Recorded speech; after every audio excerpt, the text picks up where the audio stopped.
nikmat kuasa, nikmat harta, nikmat harta, tahta, wanita, semuanya diberikan oleh Allah Ta'ala kepada dia. Tapi Allah tidak berikan dia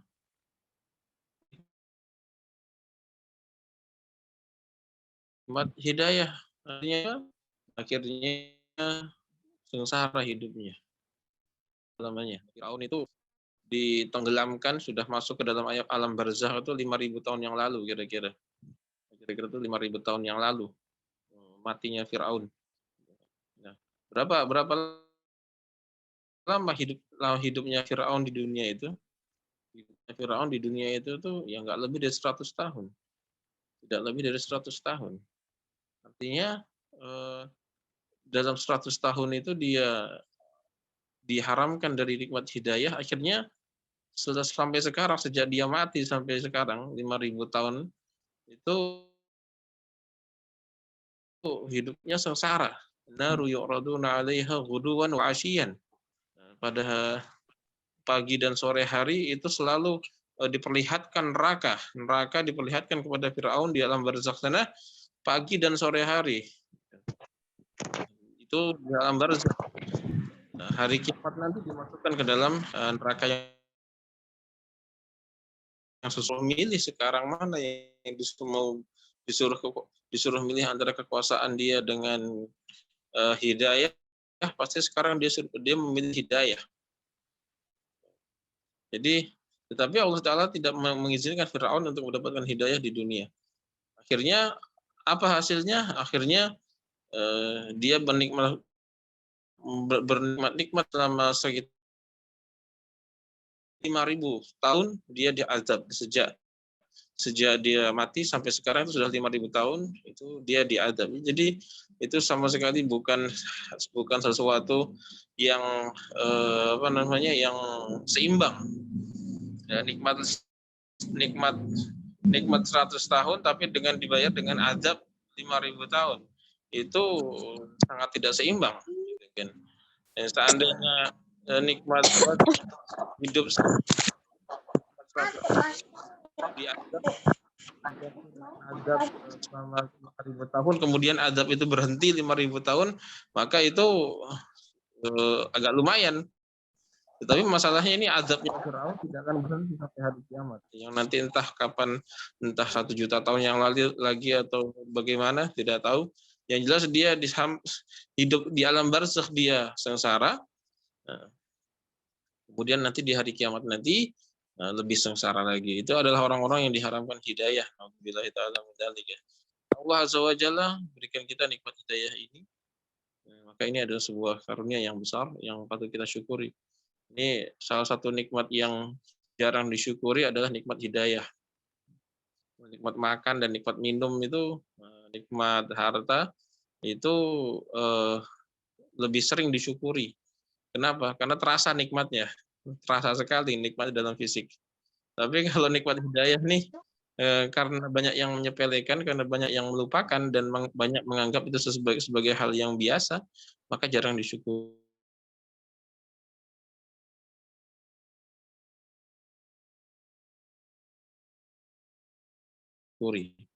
Kalau jarang disyukuri, ya nikmatnya semakin berkurang.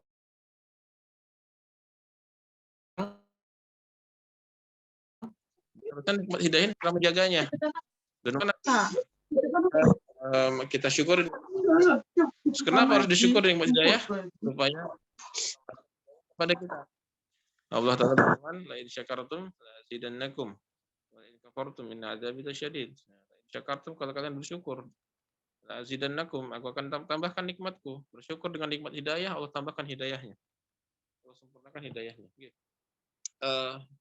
Kawan-kawan yang dirahmati oleh Allah Subhanahu wa taala, kita masih di bab Fadlul Quran, bab tentang keutamaan Al-Qur'an di kitab Al-Tibyan fi Adabi Hamalatil Al-Qur'an karya Al-Imam An-Nawawi rahimahullah azza wa jalla rahmatan wasi'atan. Kita masuk ke hadis yang bagian terakhir dari bab ini, yaitu hadis dari sahabat Abu Hurairah radhiyallahu anhu. Saya bacakan dulu hadisnya. Bismillahirrahmanirrahim. Warawad Darimi bi isnadihi an Abdullah bin Mas'ud radhiyallahu anhu. Ini dari Abdul bin Mas'ud, dari Abu Hurairah. Warawad Darimi bi isnadihi an Abdullah bin Mas'ud radhiyallahu anhu, dan Al-Imam Darimi meriwayatkan dari sahabat Abdullah bin Mas'ud radhiyallahu anhu dari Nabi sallallahu alaihi wasallam, dari Nabi sallallahu alaihi wasallam. Qala, bahwasanya beliau sallallahu alaihi wasallam bersabda, Iqra'ul Qur'an fa innallaha ta'ala la yu'adzibu qalban wal Qur'ana. Wa inna hadzal Qur'ana ma'dubatullahi azza wa jalla faman dakhala fihi fahuwa aminun wa man ahabbal Qur'ana falyabshur. Dari Al-Imam Darimi meriwayatkan dari sahabat Abdullah bin Mas'ud bahwasanya Nabi sallallahu alaihi wasallam itu bersabda, Iqra'ul Qur'an, bacalah Al-Qur'an. Bacalah Al-Qur'an karena sesungguhnya Allah Azza wa Jalla itu la yu'adzibu qalban, itu tidak mengadab hati, wa Al-Qur'an, yang menampung Al-Qur'an. Allah Ta'ala tidak mengadab hati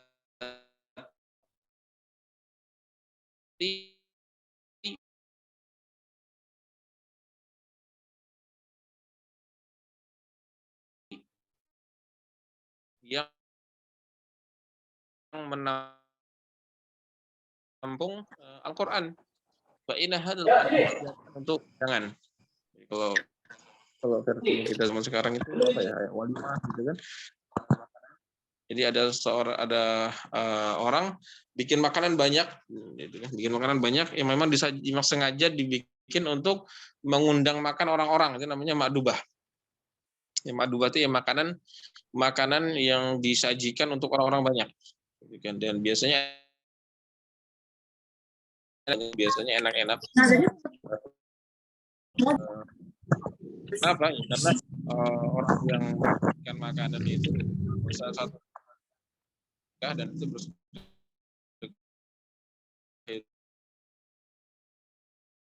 diri agar nama baik dia. Jangan sampai kita menghidangkan makanan yang tidaklah, atau menghidangkan makanan yang tidak enak. Kalau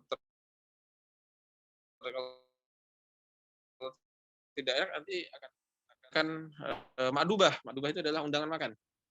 Jadi Nabi Shallallahu Alaihi Wasallam itu mempermisalkan, menggambarkan bahwasanya Al-Quran ini seperti hidangannya Allah Azza wa Jalla yang kita diundang di situ. Wa inna hadzal Qur'an ma'dubatullah. Sesungguhnya ini Al-Quran ini adalah Batullah, ini undangan dari Allah Subhanahu wa taala.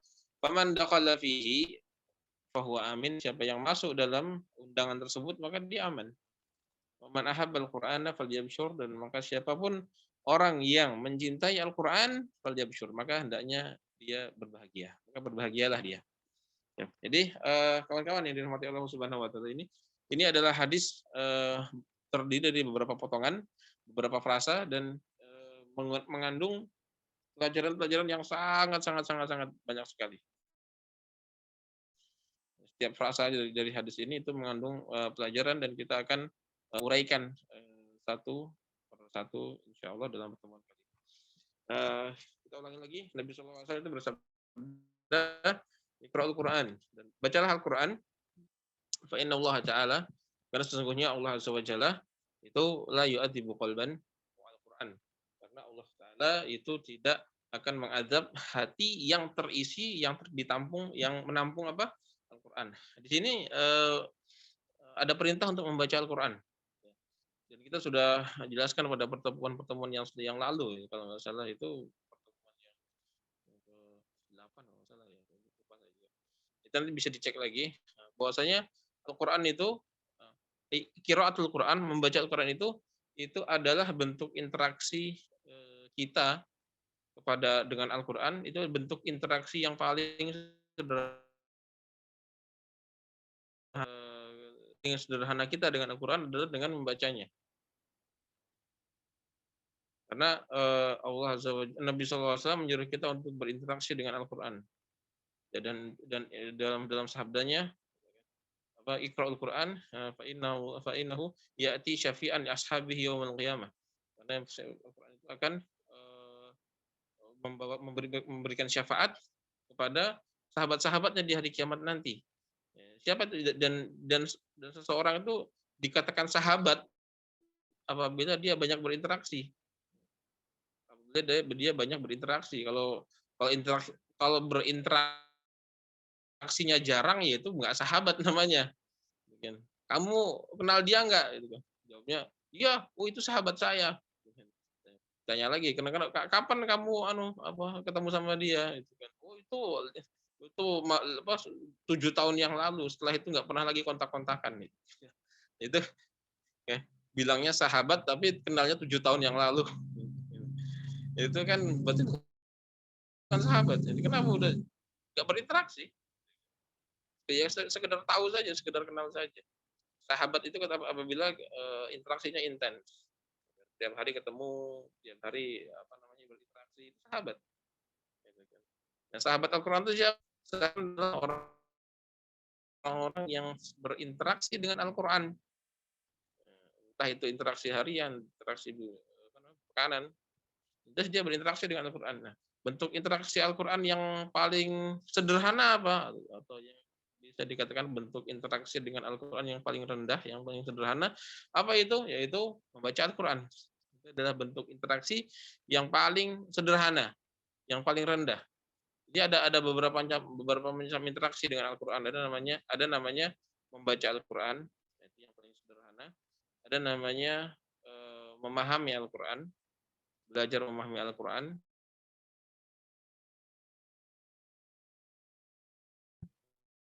Interaksi itu keempat adalah mengamalkan Al-Quran. Itu juga bentuk interaksi dengan Al-Quran. Mengamalkan isi Al-Quran berdasarkan pemahaman ya.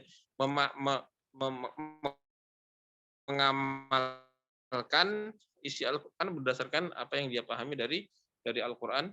Kemudian bentuk interaksi selanjutnya adalah berhukum dengan Al-Quran. Berhukum dengan Al-Quran. Itu semuanya adalah bentuk interaksi dengan Al-Quran. Tapi yang paling sederhana adalah membaca Al-Quran. Artinya kalau bentuk paling sederhana saja sudah tidak dilakukan, itu sudah tidak berinteraksi dengan Quran, gitu kan. Ibaratnya kalau membaca Al-Quran itu ya kita chatting lah, menyapa assalamualaikum gitu. Kalau sama orang lain itu kita bentuk interaksi kita paling sederhana dengan sahabat kita adalah dengan mengucapkan salam, assalamualaikum, salam gimana kabarnya bang, gitu kan. Itu ada lagi interaksi intens, ngobrol, curhat, sharing, itu juga interaksi. Tapi yang paling sederhana adalah salam, assalamualaikum, nanya kabar. Gitu kan. Itu bentuk paling sederhana sudah tidak dilakukan, maka tidak yang setelahnya juga tidak dilakukan. Sama dengan Al-Quran juga bentuk paling interaksi paling sederhana adalah membaca Al-Quran atau tidak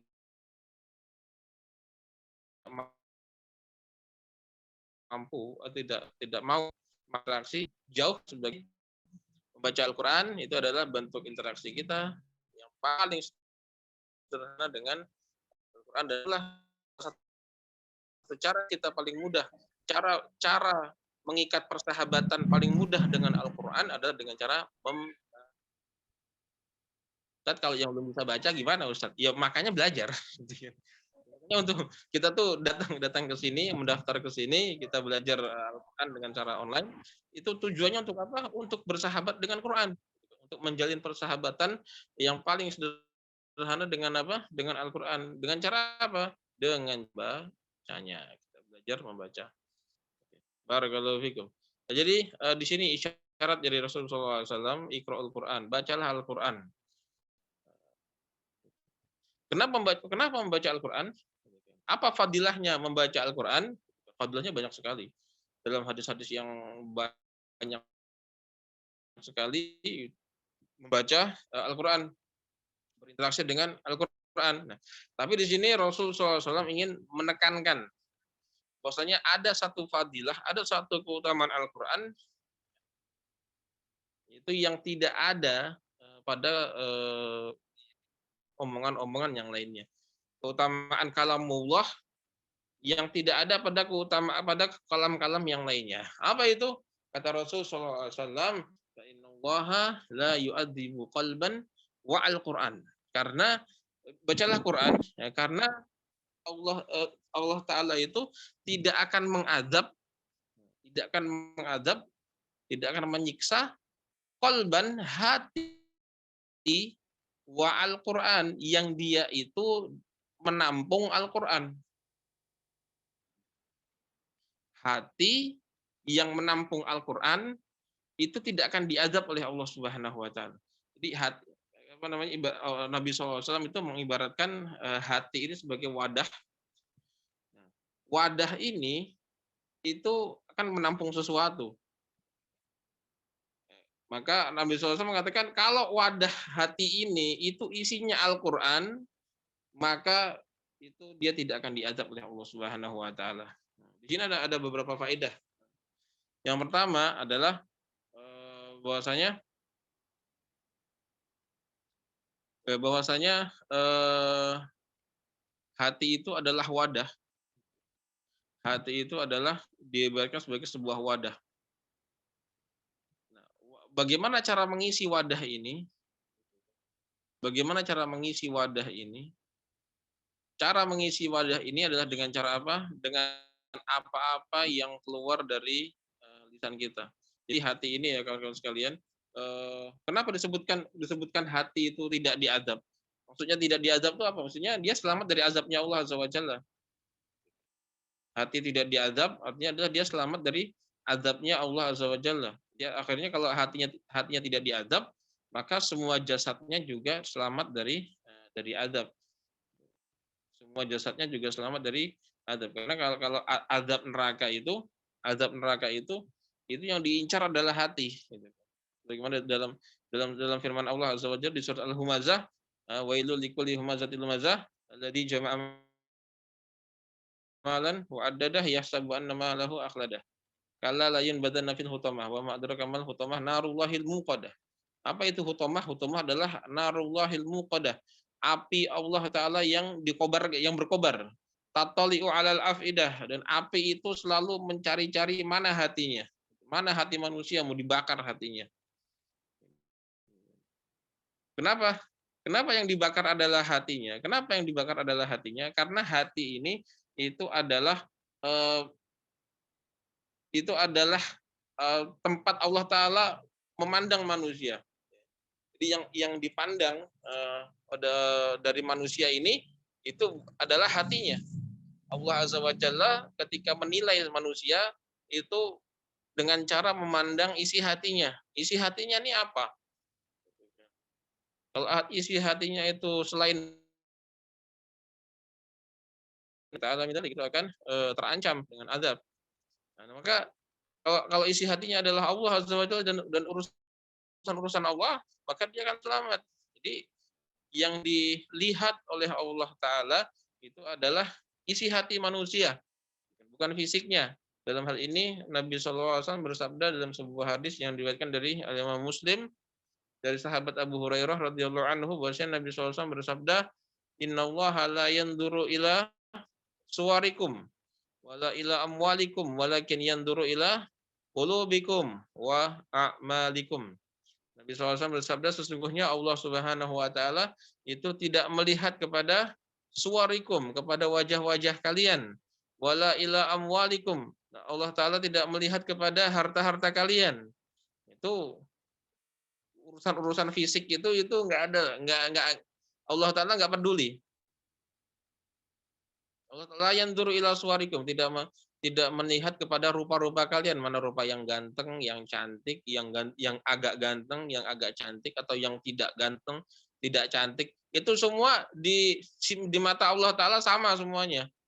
Yang gantengnya banyak, ganteng sedikit, atau kurang ganteng, atau apa, itu bagi Allah Ta'ala sama saja, nggak ada urusan.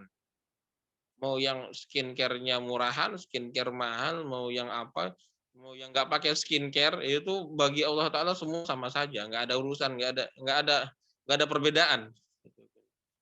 Layan zuru ila suwarikum, ini nggak apa wajahnya tuh apa, badannya tegap atau nggak tegap atau pendek, itu nggak ada urusan.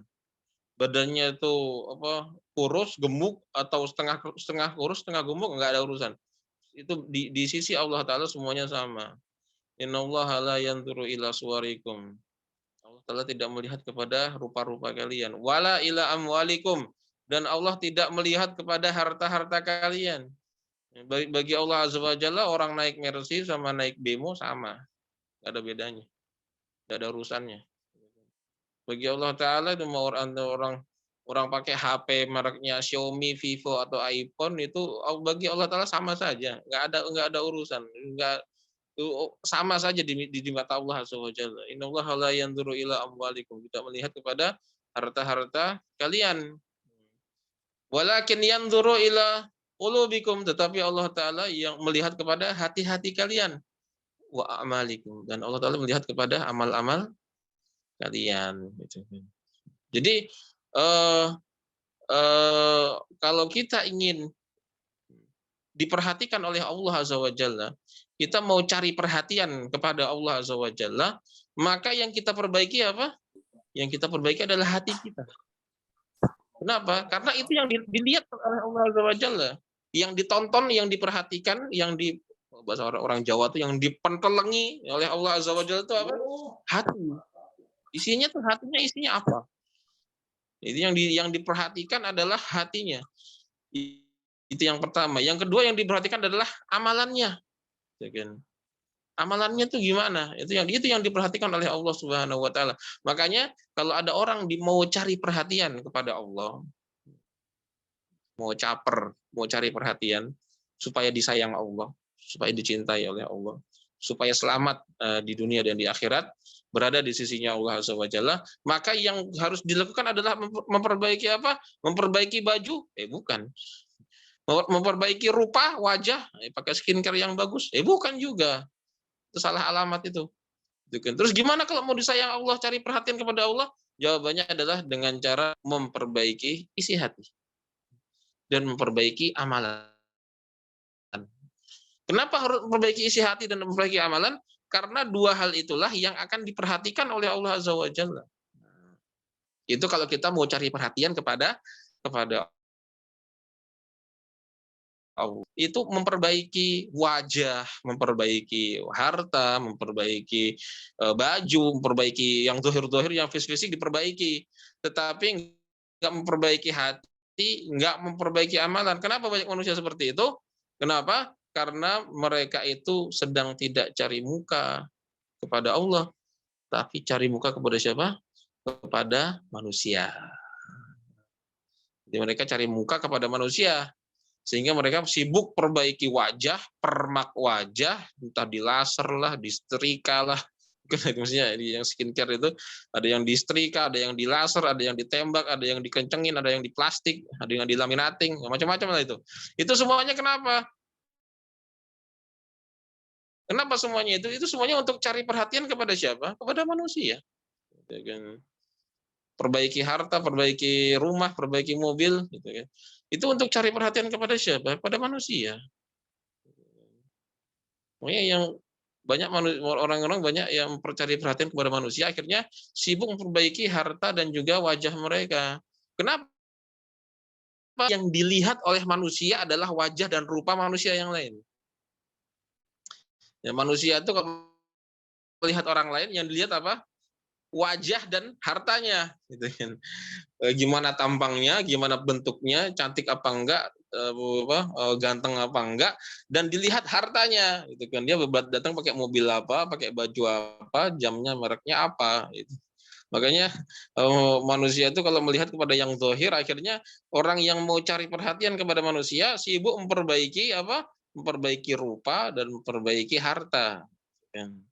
Itu kalau mau cari perhatian sama manusia. Tapi kalau mau cari perhatian kepada Allah Azza wa Jalla nggak begitu caranya. Kalau mau cari perhatian kepada Allah Ta'ala, yang diperbaiki adalah isi hatinya, yang diperbaiki adalah amalannya. Jadi apa tadi? Innallaha la yu'adzibu qalban fa innallaha la yu'adzibu qalban wa al-Qur'an. Jadi ibaratnya wadah Al-Qur'an itu adalah hati itu adalah wadah. Nabi SAW memisalkan hati itu adalah wadah. Nah, wadah ini itu yang dilihat oleh Allah Subhanahu wa taala. Wadah inilah yang dilihat oleh Allah taala. Isinya apa wadah ini? Maka kalau Allah Subhanahu wa taala melihat wadah tersebut, melihat hati kita dan mendapati isinya adalah Al-Qur'an, mendapati hati itu, wadah itu isinya Al-Qur'an. Maka apa yang terjadi? La yu'adzibullah qalban wa al-Qur'an. Maka orang yang seperti itu, orang yang hatinya terisi dengan Quran, wadahnya terisi dengan Al-Qur'an, itu tidak akan diazab oleh Allah Subhanahu wa taala. Tidak akan selamat dari azabnya Allah Azza wa Jalla. Hati apa itu? Orang seperti apa itu? Orang yang isi hatinya, yang hatinya tuh terisi dengan Al-Quran. Mau nggak punya hati seperti ini? Mau nggak? Pasti semuanya mau ya. Saya juga mau. Jangankan antum semuanya, saya juga mau. Semua orang pasti mau punya hati yang seperti ini. Hati yang terisi dengan apa? Dengan Al-Quran. Jadi ketika hati itu dibelah, dada ini dibelah, isinya Quran. Dan semua akan dibelah. Semuanya akan dibelah, isi dada ini semuanya akan dibelah nanti. Kapan? Di hari kiamat. Allah Subhanahu wa taala berfirman, "Yaumatublas sarair." Nah, pada hari di mana ditampakkan semua isi hati, dibongkar itu isi itu hati nanti hari kiamat itu dibongkar isinya apa, dipreteli satu-satu. Isinya apa tuh ya? Isinya apa tuh nih hatinya nih? Yaumatublas sarair. Maka ketika jadi hari kiamat nanti hati itu dibongkar isinya dan amal-amal juga dibongkar. Apa amalannya apa saja diperiksa satu-satu. Sama juga hati juga seperti itu hati akan dibongkar dan diperiksa. Itu isinya apa? Karena kenapa yang dibongkar adalah hati dan catatan amal manusia? Ya karena yang diperhatikan oleh Allah Ta'ala yaitu yang diperhatikan oleh Allah Azza wa Jalla adalah isi hati manusia dan amalannya.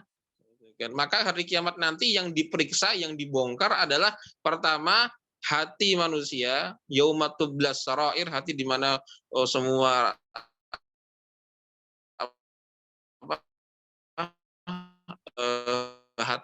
hari di mana semua hati dibongkar. Dan juga yang dibongkar yang kedua adalah catatan amal dibongkar. Ini amal hidup isinya apa aja nih gitu. Oh, kenapa dua itu yang dibongkar? Ya karena yang diperhatikan oleh Allah Taala ya dua itu. Enggak yang lainnya. Urusan rupa dan harta enggak ada urusan. Ya, jadi hati yang seperti ini yang ketika dibongkar hati itu isinya Al-Qur'an, hati yang seperti selamat. Hati yang seperti selamat itu gimana Ustaz? Selamat itu bisa dihisap dengan cara yang dengan cara yang baik.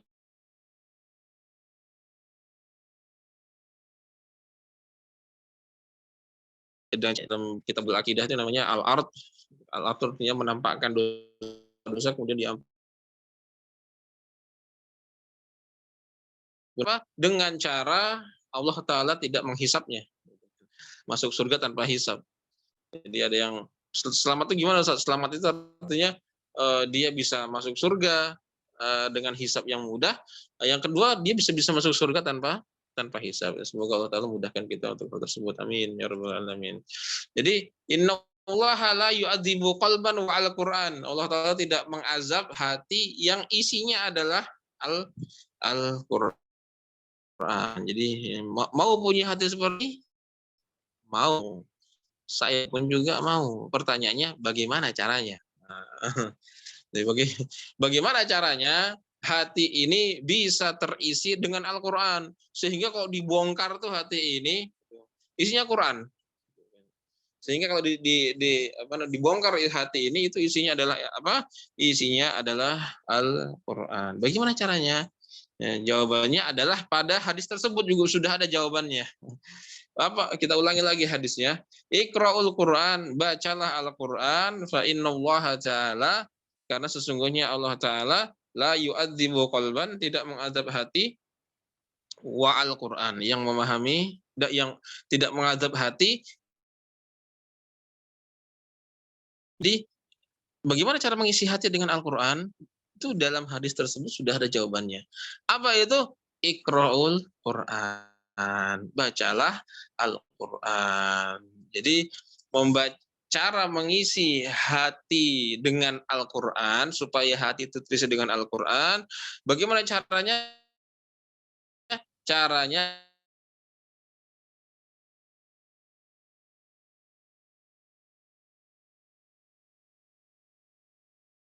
apa? Dengan Al-Quran.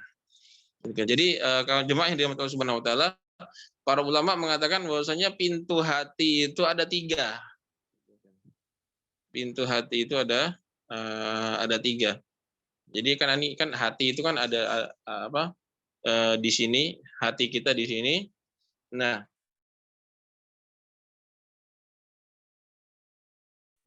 pintu untuk menuju hati ini, apa-apa yang masuk dalam hati itu ada 3, ada 3 jalur. Yang pertama adalah mata, yang kedua telinga, yang ketiga adalah lisan.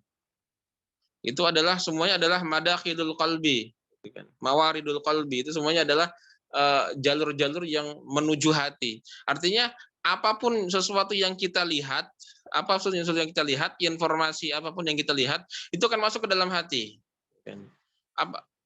Apapun yang kita dengar, informasi apapun yang kita dengar itu akan diterima oleh hati. Nah, apapun yang kita ucapkan itu juga akan diterima oleh hati. Apapun yang diterima, apapun yang dilihat, yang didengar, maka kita disuruh oleh Allah Subhanahu wa taala, disuruh. Tadi suaranya itu tolong gini deh.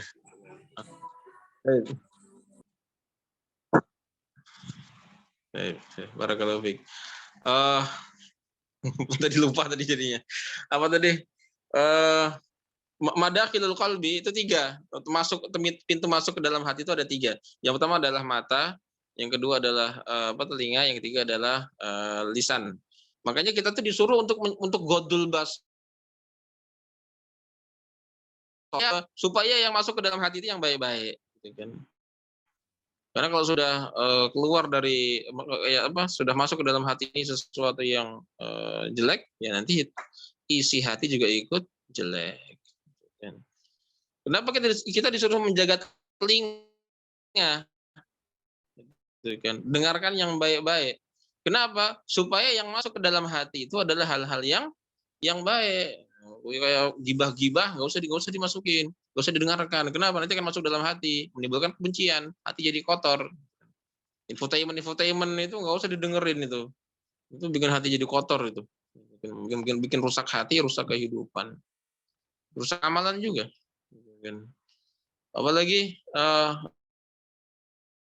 lisan. Kenapa kita disuruh menjaga lisan? Ya, karena supaya yang nanti masuk ke dalam hati, yang mempengaruhi hati itu adalah yang baik, yang baik-baik. Nah, dari ketiga hal ini, dari ketiga manafid ini, dari ketiga jalur menuju hati, yang paling besar mana? Yang paling besar adalah ini, lisan. Yang paling cepat mempengaruhi hati itu adalah lisan. Itu paling cepat itu. Jadi kita tuh disuruh menjaga lisan. Kenapa? Karena sesuai apa yang keluar dari lisan, maka seperti itulah isi hati manusia. Hati manusia itu banyak dipengaruhi oleh apa yang keluar dari lisan. Nabi SAW itu bersabda, la yastaqimal mar'u hatta yastaqima qalbuhu wa la yastaqima qalbuhu hatta yastaqima lisanuhu. Bersabda, la yastaqimal mar'u, tidak akan istiqomah lurus jalan seorang manusia, seseorang, hatta yastaqima qalbuhu, sampai hatinya itu lurus, wala yastaqima qalbuhu, dan tidaklah hatinya itu akan lurus, hatta yastaqima lisanuhu, sampai lisannya itu juga lurus. Jadi kalau kita tuh mau meluruskan amal soleh, meluruskan perilaku, yang harus lurus apa? Yang harus lurus adalah hatinya. Nah, bagaimana cara meluruskan hati? Bagaimana cara meluruskan hati? Jawabannya, hati itu bisa lurus dengan cara apa? Dengan cara meluruskan lisan. Lisannya lurus, hati juga ikut lurus. Hati ikut lurus, amalan juga ikut lurus. Makanya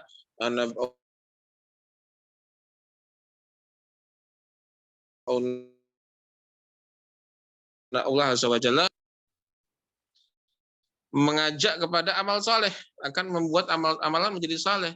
Allah Ta'ala berfirman dalam surat Al-Ahzab, yang ini ayat yang banyak dibaca oleh para khotib tiap hari Jumat, cuma jarang yang paham.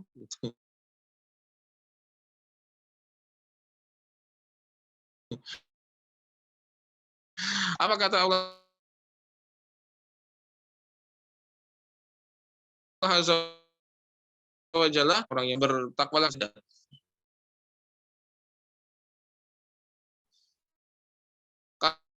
Kalau sudah yang sebamalankan hukum, ampuni dosa-dosa kalian.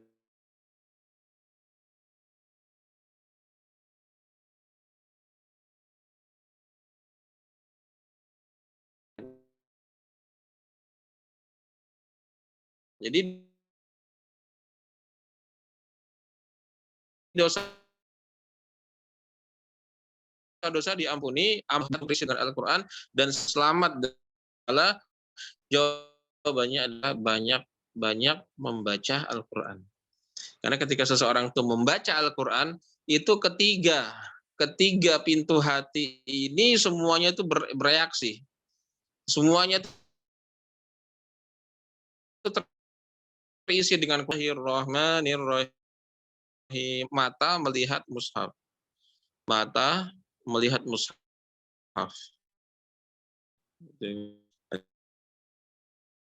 Dia berinteraksi terisi Quran. Lisan membaca Al-Quran, membaca huruf-huruf Al-Quran itu jadi ketika seseorang itu membaca Al-Quran, ini tiga pintu masuk ini dibanjiri oleh Al-Quran, gitu kan. Sehingga sehingga hati itu diisi dengan apa? Dengan Al-Quran.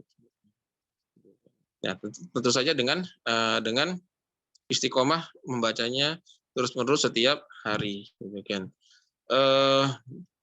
Berapa banyak Ustadz kita membaca Al-Quran supaya hati itu terisi dengan Al-Quran? Jawabannya ya, sesuai dengan kemampuan kita, bukan kemauan kita ya, kemampuan kita. Ya, pokoknya apapun yang kita lakukan, kegiatan kita, sisihkan waktu untuk Al-Quran. Jangan nunggu waktu luang. Jangan menunggu waktu luang. Kalau menunggu waktu luang untuk baca Al-Quran, tidak akan pernah ada waktu luang. Tidak akan pernah ada waktu luang. Harus diluangkan waktu. Beda itu ya. Beda antara meluangkan waktu dengan menunggu waktu luang. Ya, kalau menunggu waktu luang tuh menunggu nganggur. Kapan kita nganggurnya? Kapan kita nganggurnya? Kecuali kalau kita pengangguran. Kita kan enggak. Kita kan ada kerjaan ini, ada itu, ada apa.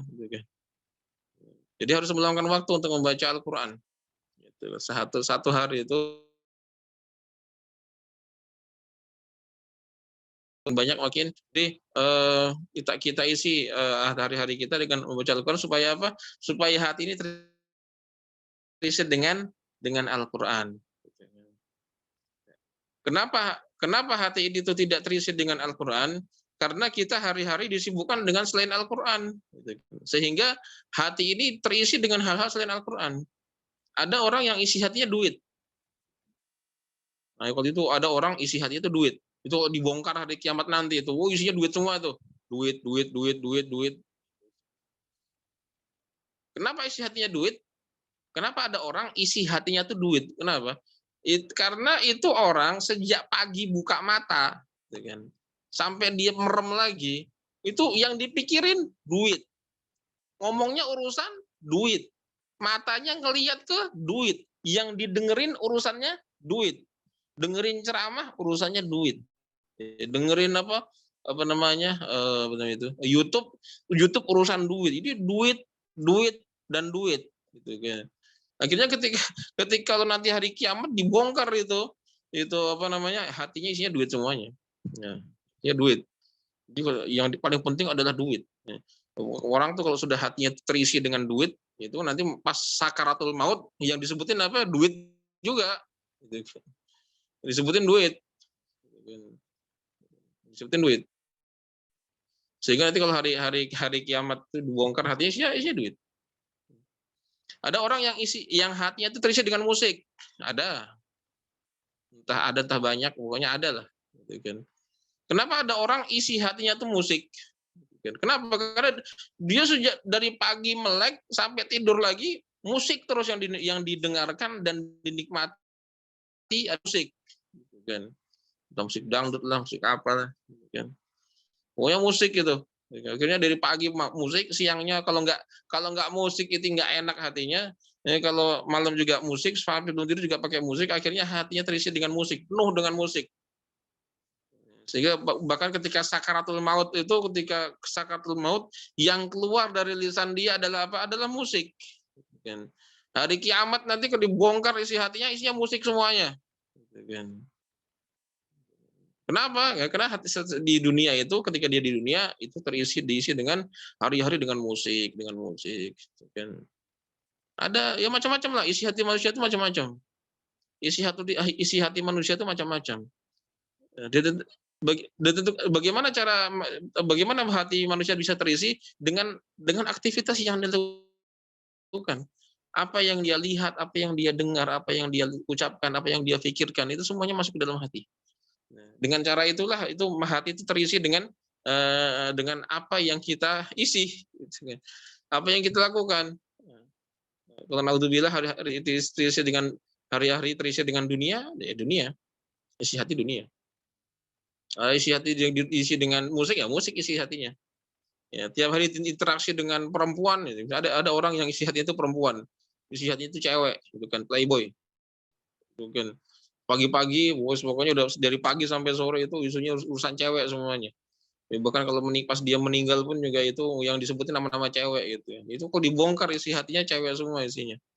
Gitu kan. Naudzubillahi ta'ala min dzalik. Kenapa? Kan hari-hari tiap hari itu interaksi dengan itu akhirnya hatinya terisi dengan hal tersebut gitu kan. Nah, kita tidak ingin seperti ini. Karena orang yang isi hatinya itu seperti ini itu nggak ada jaminan keselamatan dari Allah Azza wa Jalla. Ya, kita tidak mengatakan nggak selamat, ya, kita tidak mengatakan orang yang isi hatinya seperti itu tidak selamat. Oh enggak, itu namanya melangkahi takdirnya Allah, itu melangkahi wewenangnya Allah. Menyelamatkan orang dan tidak, itu urusannya Allah Azza wa Jalla, bukan urusan kita. Tapi yang jelas tidak ada jaminan keselamatan gitu dah. Gitu kan. Entah nanti Allah selamatkan atau enggak, itu urusannya Allah Azza wa Jalla, bukan urusan kita. Tapi yang jelas tidak ada jaminan keselamatan dari Allah Azza wa Jalla. Orang yang hatinya isinya tuh kayak begini, itu tidak ada jaminan keselamatan dari Allah Azza wa Jalla. Nah, yang ada jaminan keselamatan dari Allah Azza wa Jalla tuh hati yang seperti apa? Jawabannya hati yang isinya adalah Al-Qur'an. Itu yang ada jaminan keselamatan. La yu'adzibullahu qalban wa'al Quran. Allah Ta'ala tidak akan mengadab hati yang terisi dengan isian Al-Quran. Jadi kalau kawan-kawan sekalian itu menginginkan hati yang seperti ini, ya terus belajar di sini, itu langkah sudah tepat. Belajar Al-Quran di sini itu langkahnya sudah tepat untuk mengisi hati kita dengan Al-Quran, sehingga Allah nanti kita bertemu dengan Allah terus dibongkar isi hatimu apa, Al-Quran, itu senang Allah Azza wa Jalla, selamat kita. Nah, kan. Kalau isi hatimu apa, isi hatinya tuh duit, isi hatinya musik, isi hatinya cewek, itu kan ya, naudzubillahi ta'ala min dzalik, itu nggak ada jaminan keselamatan. Oke, barakallahu fikum. Jadi mana tadi hadisnya lewat tadi. Oke, jadi iqra'ul Qur'an, nah, bacalah Al-Qur'an, fa innallaha la yu'adzibu qalban wa al-Qur'an, karena Allah Subhanahu wa taala tidak akan mengazab hati yang jadi tempat penampungannya Al-Qur'an, gitu kan. Wa inna hadzal Qur'an ma'dubatullah, kata Nabi SAW, dan sesungguhnya Al-Qur'an ini adalah hidangan dari Allah Subhanahu wa taala yang kita diajak untuk menikmati hidangan tersebut. Faman dakhala fihi fahuwa amin. Nah, dan siapapun orang yang masuk ke dalam undangannya Allah Ta'ala itu pasti dia aman. Jadi Nabi SAW mengibaratkan Al-Quran ini sebagai hidangan, sebagai undangan makan dari Allah Subhanahu Wa Ta'ala. Kita tuh diundang untuk menghadiri acara tersebut, acara undangan tersebut. ma'dubah tersebut. Maka siapapun orang yang masuk ke dalam ma'dubahnya Allah Ta'ala, dalam undangannya Allah Ta'ala, pasti selamat, pasti aman, fahuwa amin, maka dia pasti aman. Ya, Pak Jokowi ngundang kita untuk makan malam, wah hebat sekali kita. Misal gitu kan. Ini Pak Jokowi ngundang kita untuk makan malam, itu tolong si Fulan itu diundang ke sini, saya mau makan malam sama dia. Kan ada sampailah undangan ini kepada si Fulan. Fulannya, wah siap, saya bakal datang. Kira-kira tuh pas pampres itu yang jemput si Fulan itu bakal jaga dia nggak? Dijaga, bakal dijaga, jaga depan, belakang, kiri, kanan, atas, bawah jaganya. Kenapa? Ini tamu undangan, mau datang ke undangannya Pak Jokowi, pasti dijaga depan, belakang. Depannya ada apa namanya? Ada mobil ada motor patwal, ada mogenya patwal, di belakangnya itu ada pas pampres 2 baris, kiri kanan juga dipepet sama mobil, atasnya ada helikopter, di bawahnya ada alat pelacak untuk jaga dia. Pasti itu penjaganya depan, belakang, kiri, kanan, atas, bawah. Siapa itu? Orang yang mendatangi undangannya Pak Jokowi. Pasti dijaga. Maka siapapun orang yang mendatangi undangannya Allah Azza wa Jalla, pasti bakal dijaga. Pasti bakal dijaga. Ya kalau undangannya Pak Jokowi itu kan ya, Pak Jokowi kan kekuasaannya terbatas. Ya meskipun beliau itu apa namanya menguasai negeri ini, tapi kan ya kekuasaan terbatas. Kalau ada ancaman dari, ya ada ancaman-ancaman yang tidak bisa diatasi. Tapi kalau Allah Azza wa Jalla menjaga seseorang dengan apa? Dengan kekuasaan Allah yang tidak terbatas. Kekuasaan Allah yang tidak terbatas. Kekuasaan Allah yang tidak terbatas. Gitu kan. Makanya ya kalau mau aman, hidup tuh aman, gitu kan, dekatlah sama Quran. Kalau mau hidup tuh mau aman, mau tenang, mau tentram, itu dekat-dekat sama Quran. Gitu kan. Jangan lepaskan diri dari Al-Quran. Ya, kenapa? Al-Quran itu undangannya Allah Azza wa Jalla. Ya kalau kita itu mau datang undangan tersebut, kita mau bersedia untuk menerima undangan tersebut, ya maka itu akan dijaga sama Allah Azza wa Jalla. Kiri, kanan, depan, belakang, atas, bawah. Dari semua makar. Nah, barakallahu fiik. Idzan fa inna hadzal Qur'an ma'dubatullah faman dakhala fihi fahuwa amin. Kan? Man ahabbal Qur'an falyabshur. Nah, di sini Nabi SAW menutup wasiat tersebut dengan kalimat waman ahabbal Qur'an, maka siapapun yang mencintai Al-Qur'an falyabshur, maka berbahagialah. Kenapa? Karena salah satu aturan Allah Azza wa Jalla ini sudah menjadi aturannya Allah Ta'ala, dan aturan ini tidak akan dirubah. Ini adalah sunnatullah. Sunnatullah itu artinya aturannya Allah Ta'ala. Sunnatullah itu artinya aturan Allah Ta'ala. Ada aturan Allah, misalnya di dunia ini, salah satu sunnatullah atau aturan Allah adalah semua benda yang dilempar ke atas akan turun ke bawah. Itu sunnatullah. Jadi hukum fisika itu adalah sunnatullah. Ada aturannya Allah di dunia ini. Air itu mengalir dari atas ke bawah. Kalau kita tumpahkan air, ya pasti dia ngalir ke bawah, nggak akan ngambang-ngambang. Yang beda kalau kita nuangkan airnya di bulan, itu beda lagi. Itu udah aturan Allah sudah beda lagi. Mungkin kita nuangkan air di planet Jupiter misalnya, itu udah ada aturan sendiri. Tapi kalau nuangkan air di dunia ini, di bumi ini, ya dari atas ke bawah. Nah, jadi itu aturan Allah, sunnatullah kauniyah. Aturan Allah secara kauni dalam alam semesta ini. Nah, ada namanya sunnatullah syariah. Sunnatullah dalam hal syar'i. Apa itu? Di antara sunnatullah adalah innal mar'u amma aman ahabba. Salah satu sunnatullah, aturan Allah adalah al-mar'u, seseorang itu ma'aman ahabba, akan bersama dengan orang-orang, dengan siapa yang dia cintai. Itu dari sunnatullah ini diambil dari lafaz hadis Nabi SAW. Nabi SAW bersabda, al-mar'u ma'aman ahabba, seseorang itu akan bersama dengan yang dia cintai. Itu sudah aturan baku. Nggak akan dirubah. Siapapun yang mencintai sesuatu, dia di akhirat nanti akan bersama dengan sesuatu itu. Tanpa peduli baik atau buruk. Dia cinta kepada sesuatu yang baik, dia akan bersama dengan yang baik. Dia cinta kepada yang buruk, ya itu di nasib dia gitu. Makanya hati-hati dengan cinta ini. Nah, hati-hati dengan cinta ini, jangan sembarangan. Karena urusan cinta itu bukan urusan dunia, titik selesai habis, enggak. Urusan cinta itu bukan urusan kehidupan sementara ini, enggak. Ini efeknya sampai berlanjut sampai nanti-nanti. Maka berhati-hatilah dalam mencintai. Berhati-hatilah dalam mencintai. Karena nanti konsekuensinya akan berat. Kalau kita mencintai sesuatu yang tepat, mencintai orang yang tepat, maka itu adalah sebuah keberuntungan. Tapi kalau mencintai sesuatu yang salah, mencintai orang yang salah, ya musibah. Kalau cuma musibah di dunia saja itu ya masih mending, ini musibah sampai ke akhirat. Karena almarhum ma'aman ahabba, orang itu akan bersama dengan apa dan siapa yang dia cintai. Ya. Maka Nabi SAW itu bersabda, "Waman ahabbal Qur'an falyabsyur." Maka siapapun orang yang mencintai Al-Qur'an, berbahagialah. Kenapa? Karena dia pasti bersama dengan Al-Qur'an. Al-Qur'an itu tempatnya di mana? Di surga. Al-Qur'an tempatnya di surga. Barakallahu fikum. Maka kawan-kawan yang dirahmati Allah Subhanahu wa taala, nah kalau kita tuh belum bisa baca Quran, ya minimal tanamkan cinta kepada Al-Qur'an.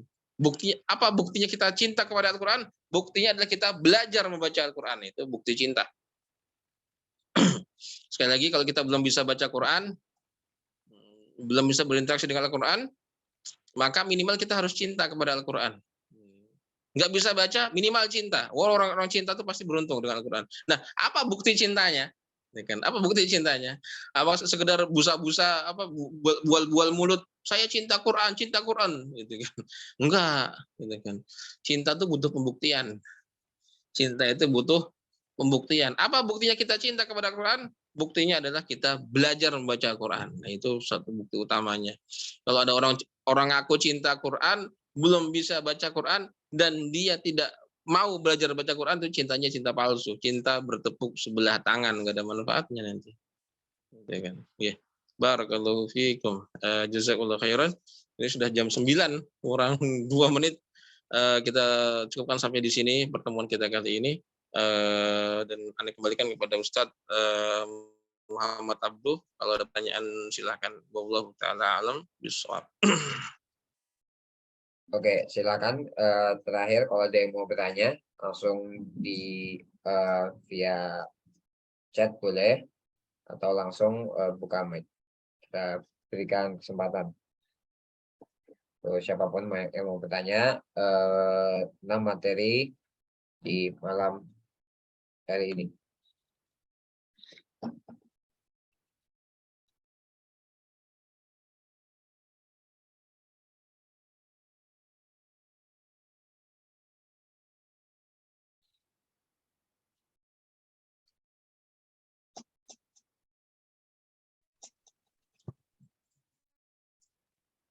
Barakallahu. Sepertinya tidak ada ya. Oh ya. Ada Ustadz. Oh ya. Silakan. Assalamualaikum warahmatullahi wabarakatuh. Waalaikumsalam. Warahmatullahi wabarakatuh. Izin minta pendapatnya Ustadz. Setelah belajar di sini, tadinya kan sebelumnya suka baca Al-Quran, terus setelah belajar di sini menyadari banget gitu, masih banyak banget dalam membaca Al-Quran gitu. Terus akhirnya kayak nggak pede gitu buat baca Al-Quran. Terus sekarang malah jarang banget buat bacanya gitu. Itu gimana? Bacaannya masih banyak salah, apa boleh buat baca Al-Quran? Suara kecil. Ya. Baik, barakallahu fiik. Jazakallahu khairan. Tadi Assalamualaikum. Jadi pertanyaannya dulu sebelum belajar baca Quran, itu sebelum belajar di sini itu sering baca Quran, gitu kan.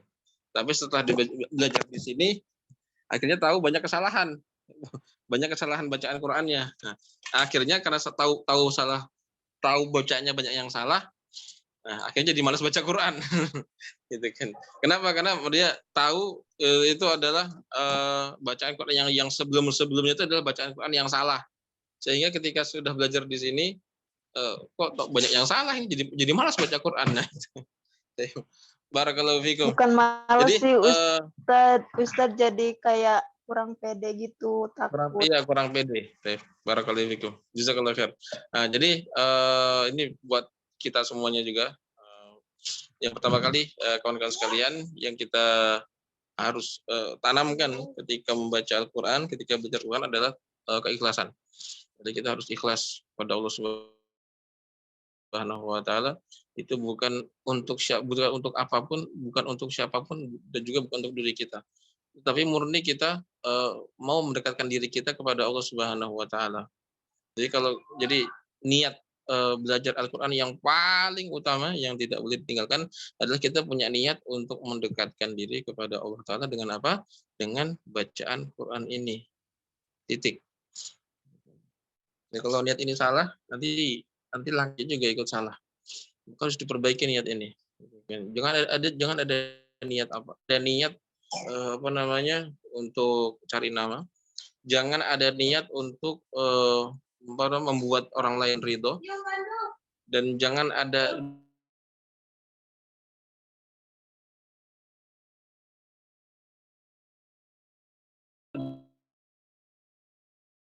dalam keinginan untuk memuaskan diri sendiri.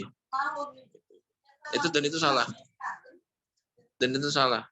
Jadi keinginan kita itu salah satu jebakan setan adalah membaca Al-Qur'an dengan niat untuk mau memuaskan keinginan diri sendiri. Dan itu jebakan yang sangat halus ya, yang sangat halus. Gitu. Pokoknya setan tuh kalau kasih jebakan itu, jebakannya kasar, nggak mampan, kasih jebakan halus. Dikasih jebakan yang halus kalau nggak mempan.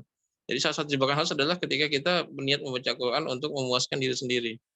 Kita dulu juga seperti itu. Kita dulu mungkin kadang-kadang seperti itu. Kita niat murojaah. Sehari itu harus 10 juz. Dan dulu saya waktu pertama-tama itu hafal Quran kayak gitu juga. Saya sudah hafal Quran. Nanti murojaah 10 juz. Harus tamat. Gitu kan, harus. Jadi kalau udah 10 juz itu puas gitu kan. Ternyata ujung-ujungnya apa? Ujung-ujungnya futur juga. Ujungnya futur gitu kan. Ujungnya futur. Kenapa? Karena setelah saya koreksi, saya sendiri pengalaman pribadi, setelah saya koreksi itu kenapa ya kok jadi harusnya kan baca Quran 10 juz itu kan harusnya bagus gitu kan. Itu ciri-ciri orang soleh itu. Ternyata setelah dikoreksi ya ternyata ada yang salah. Salah apa? Salah niat. Itu saya membaca Quran bukan karena untuk mendekatkan diri kepada Allah Subhanahu wa taala, tapi untuk memuaskan diri. Saya sudah baca 10 juz. Itu salah. Ujungnya apa? Ujungnya futur. Futur itu apa? Futur lemah iman, jadi lemah semangat gitu kan. Ketika kita target 10 juz, kemudian targetnya itu enggak tercapai. Wah, hari ini cuma 9 juz. Wah, hari ini cuma 5 juz. Wah, hari ini cuma 6 juz gitu kan. Akhirnya malas ujung futur akhirnya. Kenapa? Karena target saya untuk memuaskan diri sendiri.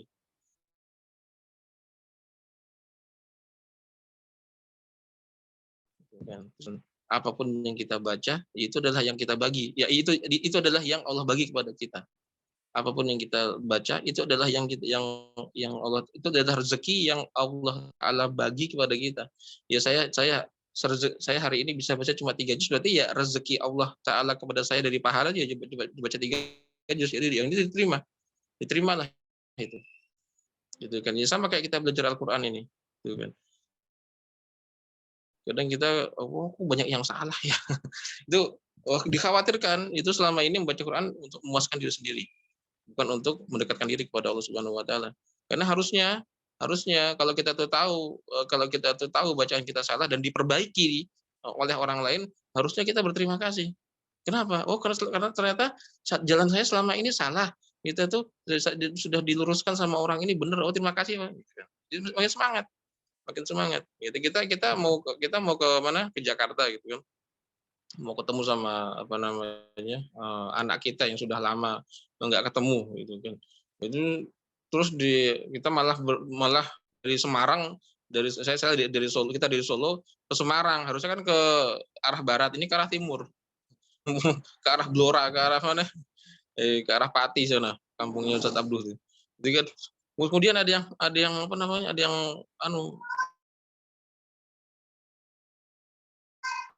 mengingatkan sini. Oh gitu toh. Oh udahlah. Apa yang terjadi? Apa yang akan kita lakukan? Ya kita pasti akan langsung balik arah tanpa mikir dan langsung ngegas lagi gitu. Kenapa? Itu karena kita namanya benar Allah Azza wa Jalla, dan kita tuh ada orang yang perbaiki kita, harusnya kita semakin semangat. Gitu kan. Kalau nggak semakin semangat ya dikhawatirkan mungkin itu selama ini bukan untuk mendekat kepada Allah Subhanahu Wa Taala, tetapi untuk apa? Untuk ya sekedar gasan aja, gas.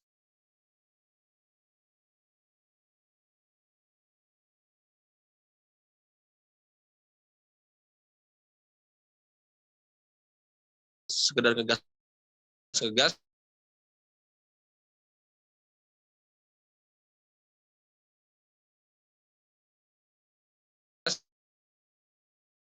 Jazakallah khair.